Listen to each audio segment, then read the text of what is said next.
Hi, I am Michael Bean, and welcome to the My Free Acting class lesson for Monday, July the 13th.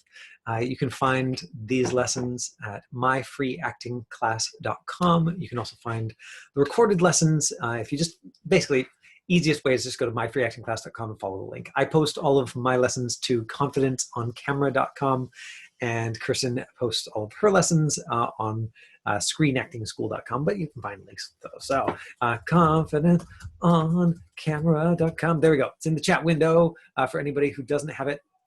Easy. I told Maddox and Christina and the folks who were here early that we would do an extra.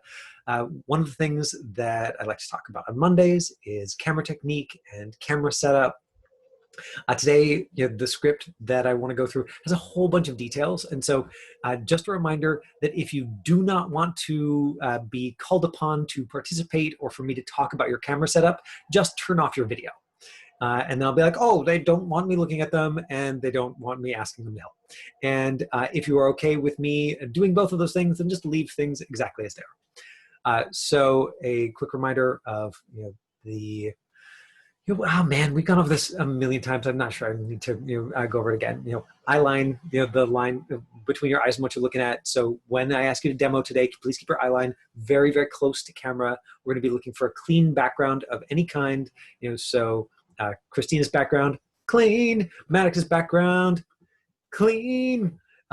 Deborah's background, not clean. And Deborah's got to set up the is much cleaner, so she knows what she's talking about. I'm just using this as an example, so that you know what I'm talking about.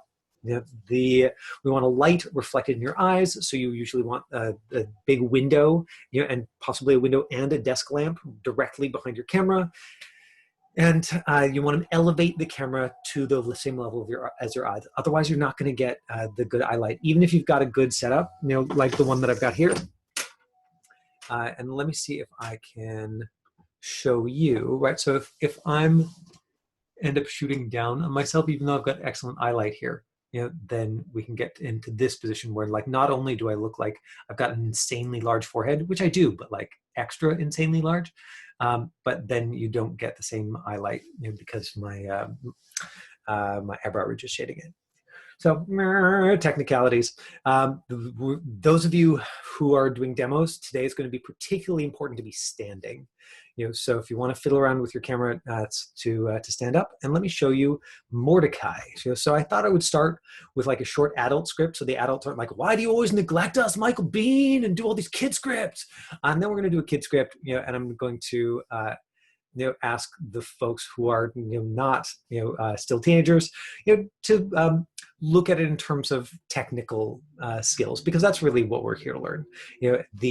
The actual content of the script is not as important, especially for the Monday lessons, as like, look at these crazy things you might be asked to do on camera. Here's how you might sell that. So let me pull up the extra. This is from something called Mordecai. I don't actually know anything about this project. This is something from my archive. Share screen. Mordecai. Interior hallways. A lab worker clears frame to reveal Kevin. Now it's all in capital letters. You want to throw it in the chat window? Anybody remember what it means if the character's name is all in capital letters? Or if you're reading a script, and it says, anybody? 5 seconds. 4. Yeah, they're new. Yes, exactly. So it's the very first time that a character appears in a professionally written film and TV script. Their name is all capitalized. A quiet, simple man, completely at ease amidst the carnage. He walks towards us, calm as can be, as chaos explodes all around him. Crowds run from monsters, guards fire at zombies, angry dogs chase scientists. Okay, so chaos. Monsters, zombies, angry dogs. Kevin might as well be walking through the park. But then an injured guard on the ground catches his attention. So Kevin stops, kneels down next to him, and exsanguinates the guard in a most unpleasant fashion. Right? So calm, simple, at ease, surrounded by chaos, sees the guard, kneels down, and then we look up the word exsanguinates, which, maybe some of you are like total word nerds and knew this one already. But exsanguinate means to drain of blood or make bloodless. So definitely an adult script to start with. But if you're being asked to do this, that means that what you're being asked to do is like calmly walk through the midst of chaos, see somebody, lean down, and drain their blood. And it doesn't say specifically if you do that with your teeth or if you just sort of like rip them open or stab them. You know, the important thing is to tell that story. So the baseline, you know, 3 things, and I go over this all the time, you know, but hopefully you're so sick of it, you know, that then when you get a script, you have my voice in your head saying, here's the 3 things you can do. And you're like, oh, wow, I was sick of it, but that was helpful. Which is, first, you try it exactly like it's written. You know, then you try keeping all the action outside of the frame, you know, and then if you need to, you change it to be something similar. You know, so the Candy, it looks like you're standing up. No, you're not. I need somebody who's standing who's going to help me, you know, do some exsanguinating. You know, Caden, you want to do some exsanguinating? You know, I'd prefer somebody who's a little bit older. You know, but Maddox, I saw you start to get up. You know, like you want to drain somebody of blood. You know, like anybody who wants to help me out. You know, just stand up. You know, that's all you got to do. And then I'll be like, they're standing. They know what's up. Okay. Good. So, Deborah, you're so backlit there with the window behind you that we're not actually going to be able to see your face at all. Yeah, do it. Olivia, you're already standing up. Great. You know, so Caden and Olivia, it's a little weird that you're going to be my, you know, like people who are draining of blood. But just so that we can, even if you don't commit to it emotionally, you know, great there. So and we can see Deborah's face. You know, so so let's actually save, you know, the young people demos, you know, until later. So if Deborah's, you know, my exsanguinator, you know, then one of the wonderful things about doing this by Zoom is you can start with depth. So you can start quite a ways back. You know, right, as long as we can still see your face, you know, and then so we're going to mark through it first. So on action, you casually walk up, maybe you throw a little look over at some of the chaos, but it's just very comfortable, very easy. And then right about the time you get to a medium close-up, you know, this is where it's really important that Deborah's camera is too low, right? Because it changes emotionally how it feels. No, don't duck down for it, Deborah. I'm just going to comment on it because that's my job. You know, so back up a little bit. Back up a little bit. We need to see your face still. Okay, so come as close as you can without cutting off your head. Okay, come as close as you can without cutting off your head. Stop there. That's your, no, you come too far. There we go. So that's your second mark. You're going to come right to there. You're going to, as long as you're within a couple of inches, you'll be fine. You know, so you're going to walk up calmly to that. Then you're going to see the, not yet, Deborah, I'm walking you through it, okay? You're going to stay there. You're going to see the guard who's down just below the edge of your screen. So basically where your keyboard is. Exactly. Then you're going to lean down to them, and this is where you can come closer. Lean down in, lean down in, lean down in. And do you want to use your teeth or your hands to, you know, take the guard's blood out? It's totally your choice. So you're going to use your teeth. Great. You know, in that case, you know, that was terrifying. That's great. You're going to need to unmute yourself so that we can hear all of your great exsanguinating sounds. Okay. So don't say anything because you're written as SOC or silent on camera. That doesn't mean you can't make noise. Sound is always allowed with SOC. It means you have no words written into the script. So what I want you to do is you're going to see the guard calmly. That's interesting. You're going to lean down, get closer. You're going to bend down. You know, and then you're going to, but down below the frame. That time we saw below the frame because we saw you bit nothing, right? So the keyboard where you were, so bite the keyboard.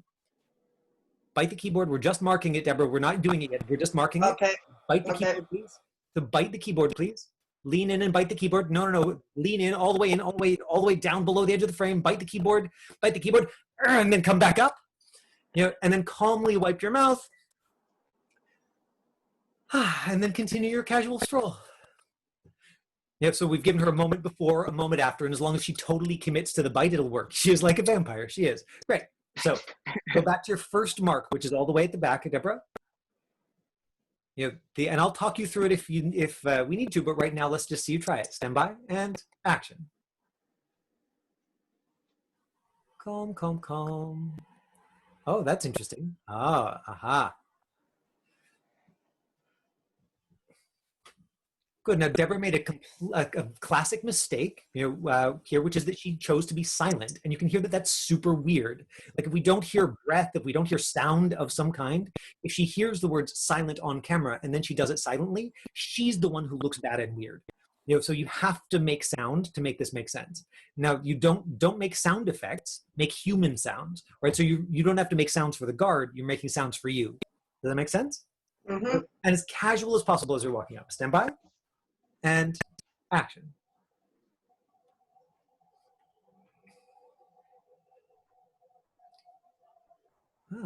Ah. Then she walks off. Just a casual stroll. There it is. Good. And that's the whole thing.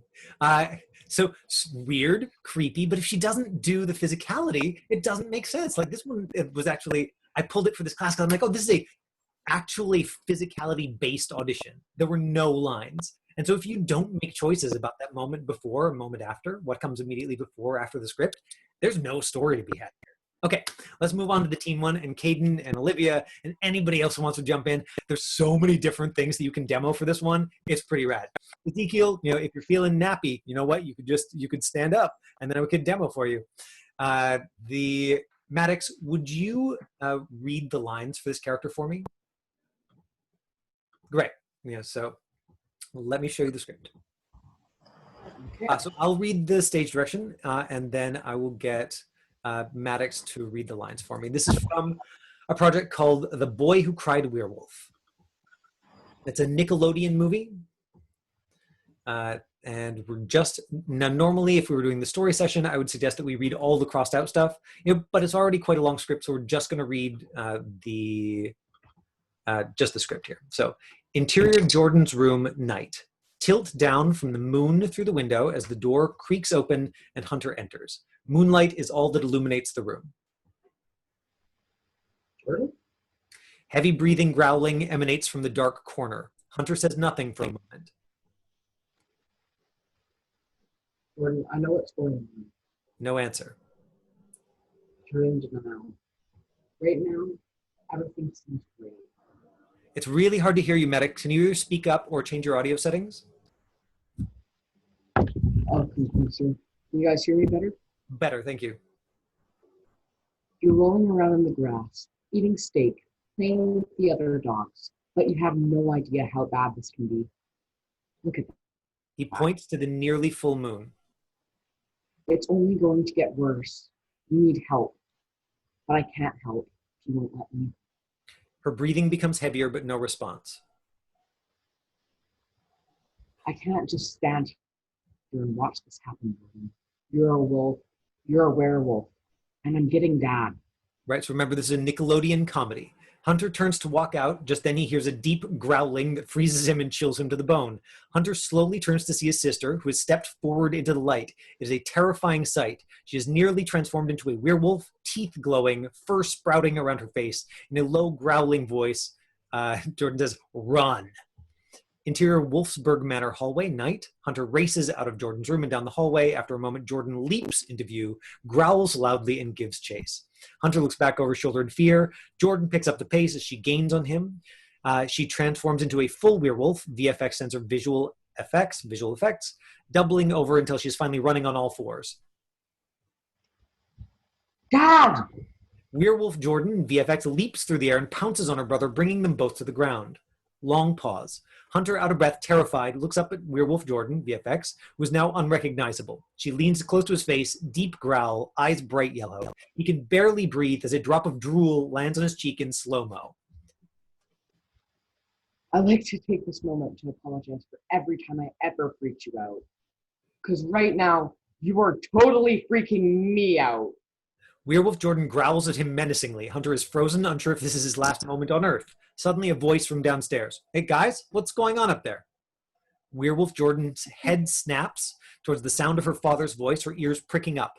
She then looks back to Hunter, VFX. The two stare at one another for a moment, neither knowing what will be said or done next. Hunter decides to give her the benefit of the doubt. Nothing, Dad. Just messing around. Hunter, don't scare your sister. Don't worry. Not gonna happen. Hunter looks at Werewolf Jordan, another painfully long pause. Suddenly, Werewolf Jordan leans her nose into Hunter. She sniffs him deeply. Something seems to shift. There's a hint of recognition in her eyes. Please don't eat me. I'll do anything you want. I swear. Werewolf Jordan opens her mouth wide, teeth glistening. Hunter closes his eyes, bracing for the end. She chomps down, but instead of biting Hunter, she grabs him by the back of his shirt, lifting him up like a wolf pup and carrying him down the hall. Werewolf Jordan tosses the helpless Hunter across the floor. He slides to a stop and looks back. Okay. Love you. Right, so this is a completely insane scene. If you're doing the scene, you have to walk into your sister's room like all worried about her. She chases you out the door, down the hallway, pounces on you, is on top of you, drools on your face, threatens you, picks you up with her jaws, carries you down the hallway. All of these things are things you could not possibly do in the audition. Or, I mean, like maybe 2/3, 3/4 of them are things you could not possibly do in the audition, but these are the audition sides for this character. So casting was like, this is a great scene. It really shows something about the character they're not going to see otherwise. And most of the actors who audition for this will just skip that. Remember, that's the most boring way you can tell a story, is just to do the lines and skip all of the action. But the wonderful thing for those of you who are paying attention is that most of the actors will do that. They're like, I don't know, I didn't know what to do, so I just skipped it. And if you've got a camera at home, right, you just pull up your iPhone, you're like, cool, I'll try it exactly like that. Well, that's not going to work because I have to change levels and everything. Okay, so what if I don't change levels, especially if it's a static camera setup like Zoom? I don't have somebody following me, okay? I'm gonna need to be standing, and I'm gonna need to use the back wall. So, for me, like falling backwards, and so let's do it one piece at a time. Caden, where's Olivia? Did Olivia go? And so Caden will get you to start. Oh, there's Olivia. Great. Olivia, you have to be standing to help out. So I'm going to get Caden to help out, but you've got to be standing if you want to help me out. Christina, if you want to help me out, or Candy, if you want to help me out after these two, you're like, I would love to. We're just going to do pieces of it, not the dialogue, but the action. So you can be like, wow, that feels weird. And everybody else can be like, no, it looks great. Because that's part of why you do it, right? That's why you tape it for yourself in practice. Because so much of it feels really weird, but looks great. You're going to have to unmute yourself, Caden. Hi. Hi. And so start further back. Start further back. Good. Now where I am on one side of the screen, I'm your sister, but I'm covered in a blanket and you can't really see me. You know that I'm turning into a werewolf, and so you're worried that at any moment I might come like out of the blanket and pounce on you. And so you're just going to slowly walk into the room because you don't know if I'm going to pounce. So you're going to start back at the door. You're going to start back at the door. You're going to say, Jordan, and then you're going to Jordan? And then you're going to you're going to need to uncross your arms from behind your back because your body is part of how you tell the story. Good. Yeah. So from there, you're so already on standby. You're already looking nervous because usually what happens is the casting director says stand by, the camera operator rolls the camera, and then they say action. So they'll usually record 2 or 3 seconds before you hear action. So it's really important that you already be acting when you hear stand by, because otherwise what we see is this. Now I'm scared, and we see you being fake, like right from the very beginning. So already you're nervous. Look at me, look at me, look at me, look at me. You're nervous, you're like, you don't know if I'm gonna pounce. Stand by, start walking in, give me the line. The line is Jordan. That's all you're gonna say is just the name. Jordan? And you walk up. Good. So he doesn't sound nervous, but now we've got the physicality of it. And so if I was going to keep workshopping with him, then I'd talk about like getting it into his voice and stuff like that. The next piece of it, Olivia, you've got a wall behind you, right? No, you just have you do have a wall behind you. Go all the way to the back wall and let me see what it looks like. Okay. Now, and press yourself into the back wall. Oh, it's a sheet. Oh, okay. It's not a back wall. Okay, so what I really need is somebody like Candy or Christina who can help me out, who has a back wall, because that's the best way to tell this story. You can help me out, Candy? Yeah, tackled by werewolves. Okay, perfect. Yeah, so you're gonna need to unmute yourself, Candy. Yeah, and then Olivia, I'll get you to do one of the pieces that doesn't require a back wall. 1 sec, I gotta scoot my table back. Okay, perfect. So you're there in that medium close-up, and in this case, you could even be exactly where you are, bent forward to look at the sister, right? So you could stay there, and then I'm going to say run, and you're just gonna, as quickly as possible, go to the back wall and press yourself into the back wall. I missed part of what you said. Don't worry about it. So you're gonna stay up close. You're gonna be up close, bent forward, because you're looking at me. You're like, I'm worried, etc. And I'm gonna say run. So come closer, medium, close up, Good. There. I'm gonna say run. You're gonna take the moment to see, and then run straight back to the back wall. Just back up as fast as you can. You're not gonna turn. You're just gonna back up to the back wall and press yourself into the back wall. Okay, so you're there, you're looking at the sister, you're like, oh, is she okay? Stand by and run. Go, press yourself in the back wall. Good, and you can see from her face that it feels so weird and unfamiliar to her that she's laughing. That's actually a good sign, because that means that you are uncomfortable. The character is supposed to be being chased by a werewolf. Of course that's going to be uncomfortable. And the first couple of times you do it, your body's going to be like, ha! And it will dispel the discomfort by laughing and smiling. But it does mean that you're actually feeling something, which is really nice. So if you can just channel that into the scene, then it should work. Candy, can you hear anything I'm saying? Because you're frozen. I can. I'll just speak up more. Can you hear me better? No, yeah, you were just actually frozen. Your picture was frozen for a second. Good. Oh, okay. So this time, you're going to see if you can allow that discomfort and see if you can, don't smile it away, because you need this discomfort to tell the story. Right? So see if you can just breathe and allow the discomfort until after cut. So you're looking at me, and the faster you run back, you don't actually have to use your face to show how scared you are. You use your body. Just go back as fast as you can. If it's a little bit messy, that's perfect.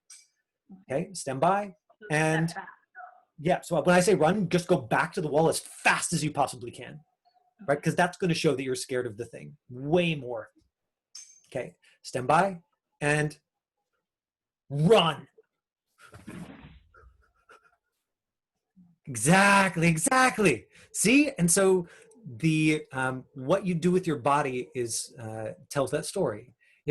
We get in, I think as actors, it's really easy to get into our heads that it's face and voice is how we tell all our stories, and it's really not. So much of it is what we do with our bodies. And if you start including that in your acting, then again, potentially just gives you an edge because you're a better storyteller. Your stories are coming through more clearly. Okay, so Olivia, go to the back wall, or unmute yourself first. And then just go to the backdrop and don't press yourself into it because you don't want everything to fall over. But just back up into the back wall. Just back up and get your arms up in front of you somewhere, right? Like there's something right in front of you and you don't want it to eat you, exactly, right? And you kind of scrunch your butt, exactly. Don't cover your face, beautiful, but don't cover your face. Don't cover your face. Need to see your face. Need to see all of your face, and keep looking at me. Keep looking at me. Good. And then from there, say, "Please don't eat me." Please don't eat me. Good. And then take your voice down. Even quieter. So it's the right idea, but even quieter. Try it again. Please don't eat me. Beautiful, right? Does a lot of the work for you there. Super simple. Josh, who is here with us today, did this scene in my class yesterday, and it's such a complex scene. There's so much physicality that I asked him if it would be okay if I used it as the example today and then showed it to you. So I want to show you the fully prepared version, of what the scene looked like. Now Josh has actually been on set for several of these Nickelodeon shows before and really understands the style. Understanding the style is pretty key for when you're acting something like this. We're going to go into more detail about that tomorrow, like we always do. But knowing what a Nickelodeon comedy is like. And so if you wanted just the littlest glimpse of that, then if you wanted the littlest glimpse of that, then what you would do is you would go to IMDb, you would look up the project, you would find out that Eric Bross, who I believe is the director, he's got these two movies right before, and this is what you would have if you were actually auditioning for this. You'd have Vacancy 2, the first cut, which is like a horror movie. Room 6. I hope you enjoy your stay. hesitate to scream. Now. Right? Creepy, murdery, and Johnny Capahala, which is like a Disney show about a skateboarder surfer guy. First time on DVD, an all-new Disney Channel original movie is going to the extreme. Johnny Capahala back on board. Johnny's back, and this time he's gonna surf. And so you look at those and go, oh, okay. Right, they've got somebody who's like, so it's a little bit of horror, but mostly it's this like kind of big kids comedy, the Nickelodeon style. That means the audience is quite young, especially with this one. The main character is supposed to be like maybe 11 or 12, which means the audience is probably half that.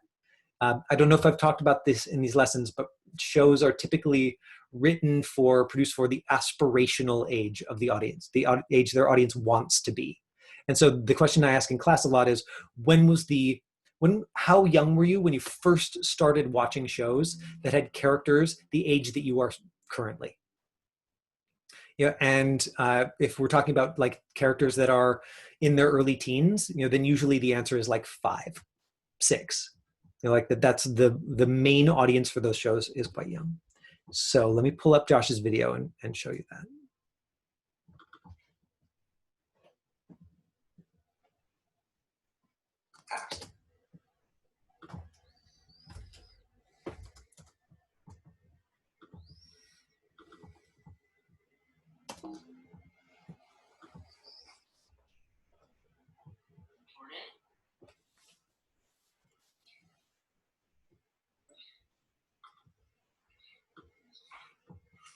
Jordan, hey, I know what's going on with you right now, okay? You're in denial, and right now everything seems great, okay? You're rolling around in the grass, you're eating steak with the other dogs, but you have no idea how bad this can be. I mean, look at that, right? This can only get worse, and you need help. I can't help you if you don't let me. I just can't stand around here and watch this happen to you, Jordan. Okay. I'm gonna go get Dad. Run. No, Dad!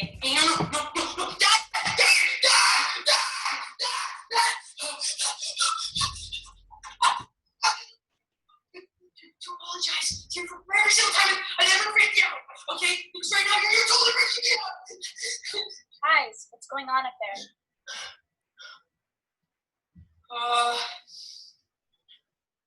Nothing, Dad. Messing around. Hunter, don't scare your sister. Don't worry.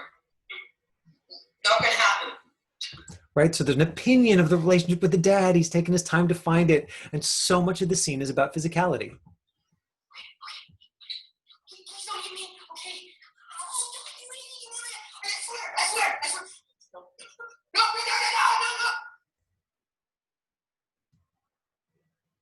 And so instead of being picked up by the neck and dragged down the hallway, Josh decides that like it's just going for him and doesn't, and then walks off.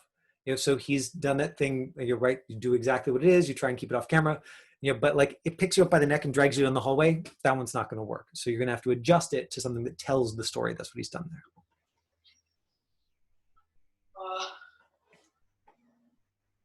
Okay. Love you.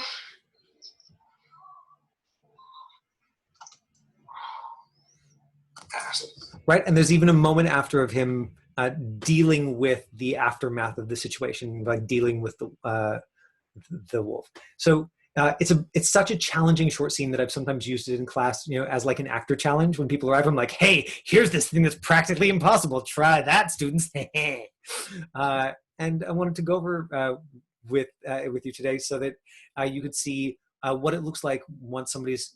He did a great job of it. I agree. Josh, you're getting people love you up in the chat window. Right, he did a great job.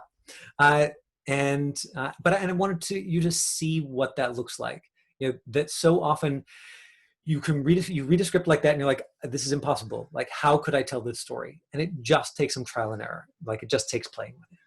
So that's half an hour of lesson, believe it or not.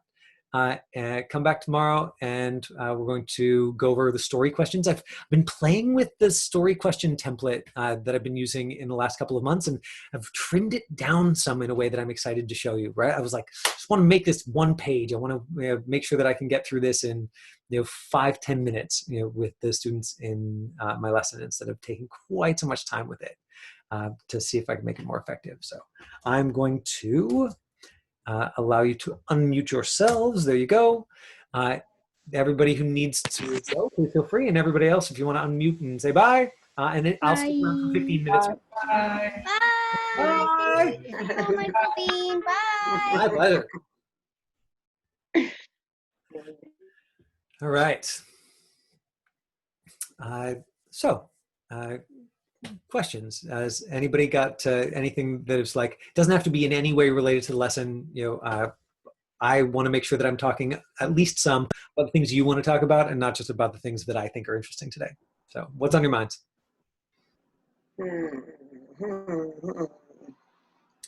Or is there anything particularly you'd like me to talk about?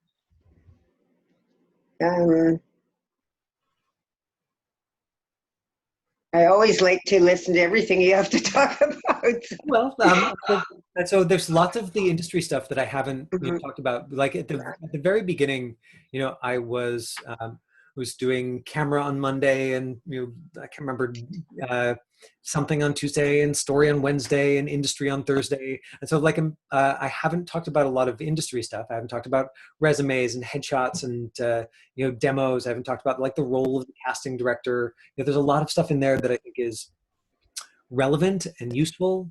If you have questions about any of that stuff, maybe that would be a good use of this time. Yeah, George, please. Yeah, just following on from obviously today's lesson. Obviously you showed that scene before where there was quite a lot of action going on, and even with obviously the current climate with having to do maybe auditions via Zoom, would you always recommend, even when the scripts or the exit obviously tells you to do that much action, to do it in your filmed audition? Because obviously I know with doing this over, say, like a computer, there's only so much of the screen that you can use, and with that much action, is it always the case to show as much action in those auditions as possible, or just work with what you have and just more concentrate on the lines? That's what I was just curious about, because that was a very action-packed scene. A very action-packed scene. I think that. So I'm going to give a sort of complex answer to your simple question, because that's just so my style. I think that if you are struggling with the lines, sure, cut all the action and just focus on getting the lines. The reason that the action is a good addition is because only somebody who's really prepared and knows what they're doing can include the action without it throwing them off their game. And so that's why I think it's a competitive advantage. If you are in a position where like doing the action is throwing you off your game, sure, just make the action smaller and smaller and smaller. I don't think you would be wise to cut it completely.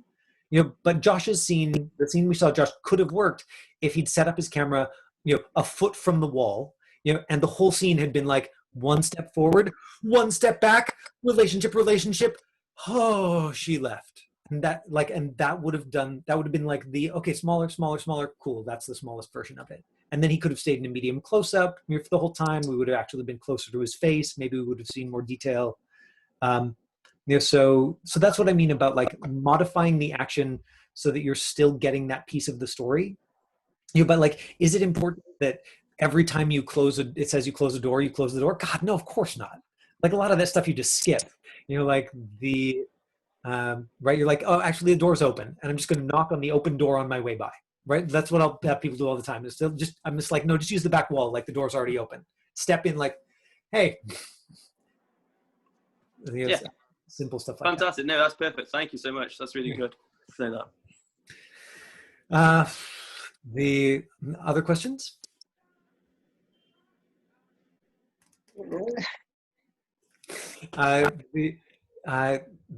Something that I haven't asked a talent agent, but we had a talent agent maybe like 6 weeks ago as a guest, who said that like this was not a great time to go looking for an agent. I suspect, and this is just purely my guess, that has changed. That with things starting to open up, and with auditions coming in and projects starting to shoot, that agents are starting to think at least about adding new people to their roster again. Certainly, like some of my younger clients are auditioning fairly regularly. Like are doing a couple of taped auditions a week, some of them. And so that's pretty equivalent to what was happening before. I think that the story that I'm making out of that, or like the sense I'm making out of that, is fewer projects but more auditions. Which I think was reflected particularly about what we heard Jackie Lind say, a month or two ago, where she was like, "Well, we'll be able to see more people. Right? Like I can only see so many people in the room, but with the taped audition, I can see this many people because, yeah, I'm only going to watch the first minute or two of each one, unless something about it like seems right or grabs me. But there's just more opportunities there. So I feel hopeful about that. I feel like if the folks who are auditioning the most regularly, are back to, about what they were, the amount they were auditioning before, then as things progressively open up, maybe that means more auditions and more opportunity for everybody. In the last couple of months, I've been taking a class, that I just think is such a cool format, where like several times a week, they'll send a short script like an audition and be like, here's your call time for tomorrow. Like tomorrow, sort of meet us, by Zoom for this 8-minute segment, here's your script for it. And so I think that that's the kind of thing, even if you're just like pulling scripts for practice, if you're setting up like a group with your friends, that if you want to do skilled work on short notice, which is the way film and TV will almost always work, like the self-tapes seem to have a little bit more lead time than in-person auditions, which makes sense because there's less scheduling involved. They don't have to say, hey, agents, get back to us with everybody's availability and we'll, figure out all of that before you can let the actors know. They can say, the deadline is Wednesday at 12, let your actors know. And so, again, I'm just seeing there's a little bit more lead time on the self-tapes, and the story I'm making out of it is, it might just be a COVID thing, but it might also be that it's just easier for them logistically. And so that would be great. But if you want to be able to do really skilled work with 24 hours notice or 48 hours notice, that's the kind of thing that you can get practice with pretty easily now. Right? There's tons of scripts available online. All it would take is going onto any web browser and putting in film TV scripts online, and you would find tons of resources. I have my own archive of things that I've accumulated over years, so I actually haven't done a lot of like searching those websites. But if anybody finds one that they really like and wants to share it with us tomorrow, you're like, yeah, please, like let us know. Drew's Scriptorama, I've looked at before. There's a bunch of them. Because anything that's, like, 5, 6, 7, 10 years old, like you can often even just like pick a movie that you like and search it up, like finding PDFs for movies, especially ones that are, at least 5 or more years old. There's a lot of them out there. Kevin, did you have a question you wanted to jump in with? Yeah, just kind of what's the market out there for, movies of the week are starting up and Hallmarks are starting up and whatnot, but like are series coming back, or is it more dependent on the US market to open up, or how's that looking for TV and film kind of in Vancouver? That is a really great question that I don't know the answer to yet. I haven't heard about any of the series starting to shoot again, but I also have not had my finger on the pulse in the last 6 weeks. I know that Kirsten's been talking to somebody at the Union of BC Performers and is hoping to bring them in as a guest. So I believe the hope is to have somebody from the union come in next Friday, not this Friday, but the following Friday, to talk to us about that in detail. I also know that the Motion Picture Production Industry Alliance, or MPPIA, did a panel on like what is opening up going to look like just a week or two ago, and I've been meaning to go and hunt it down on Facebook so that sort of I could do that research for you all and answer those questions in more detail. So maybe I'll go and hunt down the recording of that so that I have a better answer to your question the next time I see you. No problem. Caden, you're gonna have to unmute yourself to ask a question. What's a pen? What's a panel? A what? A panel. A panel. A group of people. Oh, panel. Panel, yeah. Yeah. Right. It's a bunch of people who are all like talking about a thing. Yeah, I know. It's a weird word. You know, like because it also is like you can also use it for like a plank on a wall. You're like, it's a panel, you know, and so it's very confusing because English is just crazy language. What kind of on a TV? Yeah. Yeah, right. Yeah. Ken, do you want to talk about headshots? Yeah, I had a question about just headshots. I don't have any and wondered what to do, what advice you would give for today. And sorry, I was like, oh, I typoed, forgot you. And I'm going to see if I can find the. So I did an entire lesson on headshots. I'm just seeing if I can find the link for you. How to use the. Dang, I wish that YouTube made it easier to list these things. There's how to make a professional resume. Oh, I think it was one of those. There we go. Is that it? No. I'm sorry, this is super fun watching me look through these things. Okay. Let me give you the short version and also say that like if you go to confidenceoncamera.com, you know, and then you'll find a link to the YouTube channel. And what I did do like an extensive, talking about headshots and talking about demo reels. And I'll find it, so that if you're in tomorrow's lesson, I'll be like, here it is. I just didn't want to make everybody wait 6 minutes, while I searched it up. I will say that if you go to rocketrepro.com, I sent that to Christina privately by accident. If I send it to everyone in the meeting, rocketrepro.com.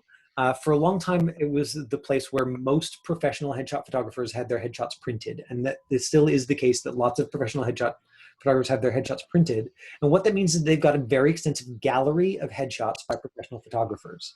And so my advice is look through their galleries, and you actually like take the time to look through their galleries and look for people who look kind of like you with shots that you really like. See that some of them are like slicker and stylier, and some of them are like more character and funny, and you'll be able to see like, here's what a real professional headshot looks like. Now, one of the things that's really important about headshots is that casting directors are seeing them at this size. Like they're actually seeing them the size of the end of your thumb, and only if they are interested, click on it, are they going to see this size version. So having a headshot that looks good and looks like you and it looks interesting when it's this size, super, super important. And that's why you basically have to spend the money on professional headshots. Like it is not a good place to have a friend take something that's almost but not quite a professional headshot, because almost but not quite, if they're scanning over this size, will just make it look like you don't know what you're doing. Right? They'll be like, oh, like if you're scanning through, a whole bunch of different options for some product you're looking for, and one of them looks a little bit cheaper and shoddier than the rest of them. Like emotionally, even though intellectually you might be like, oh, but this, like that might just be aesthetics. It might be just as good as all the rest of them. Emotionally, you're gonna be like, nah, there's all these other good options that look better.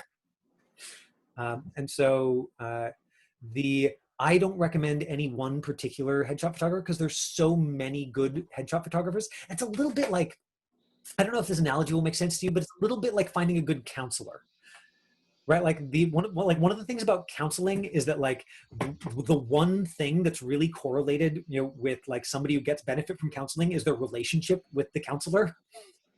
So there's and so it's really about the relationship. If you find a headshot photographer whose aesthetic you like, which you can do just by looking at the galleries, you go through and you're like, yeah, this person takes good shots that like are the right kind of slick or the right kind of honest or the right kind of character, the way I want to present, the way I think of myself, and the way that I'm willing to walk in the room, because you don't want, like, if Kevin gets like a super slick modelly shot, you know, of like himself in a 3-piece suit with like a perfectly folded pocket square and like the flower, you know, and his hair like all like swoop done professionally, and he gets a headshot like that, then they're going to expect that walking through the door.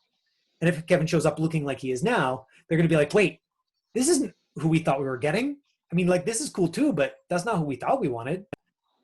You know, and so having a headshot that looks like you and that, you know, looks like you're willing to walk through the door looking is really important. But like I would say, find somebody whose aesthetic you like, and then call them. Especially get them on the phone or get them by Skype, and just be like, hey, can we take 5 minutes and talk? Because it's got to be somebody, you know, who you're like, yeah, I feel a good rapport here. And I think until you've done that with a couple of different photographers, then you're just doing that thing that people who are not willing to do the research do, of like meeting with the first person going like, yep, they seem professional. And it's like, yeah, of course they are. That doesn't mean they're a good fit for you. And I learned that the hard way. My very first headshots are me shot from like a way too high angle, wearing a leather jacket that's not mine, with like my hair all long, and they're like black and white, you know, it's in an alley in Gastown, and they're so embarrassing to look at now. And I still somehow managed to get a talent agent with those photos, but the talent agent was like, so you're going to need new photos. And I was like, what, why? Yeah. Sandy, you have another question about that? So when you were talking, it just got me thinking too, and I was like, so I have curly hair. Should I, the whole like straight hair version and a natural, what's your thoughts on that kind of thing? Okay, so I'm the wrong person for like detailed opinions about hairstyles for art. It's not something I've invested a lot in my own career, but like every time I grow my beard differently, you know, I have to get new headshots. You know, like every time you change your hair in a significant way, whether it's your facial hair if you're a dude, you know, or your hair if you're a lady. Like let's say that Christina decided to grow her bangs out, you know, and like 6 months from now she's got no bangs, she would need new photos because she would just look different. You know, same thing if Caden decided to like fully shave his head. You know, although his hair is so short that like maybe you wouldn't need new headshots because it probably all grow back in 4 weeks. Or if George decided that like he was just going to do like a little soul patch, you know, and that's like that was going to be his new look. He's like, yeah, I'm just going for like the jazz musician thing. He's got this little soul patch. He'd need new headshots because otherwise they'd bring in bearded George and they'd get soul patch George and they'd be like, this is cool, but like this is more like bass player in the band and not like, you know, athletic outdoors dude that we were hoping for. And so if you're asking me for my opinion about like whether you look better with curls or straight hair, that's not my field of expertise. But like if you're like, yeah, I can straighten my hair and it looks good, but it's a pain in the ass and I hate doing it, don't do that to yourself. Like, what if you end up auditioning every day? That's my opinion, but that's, you know, from like the efficiency me. And if you're like, no, being fancy is part of my identity, and I think that there's more work for that, great. I 100% support you, and I'm glad that I don't have to do that. Right? That's my long answer to your very simple question. All right, that was a little past 4:15. Thanks for sticking around. I will see some of you at the next one. Thanks for your good questions. Thanks so much, Mike. Thank you so much. Thank Tomorrow. you. Bye.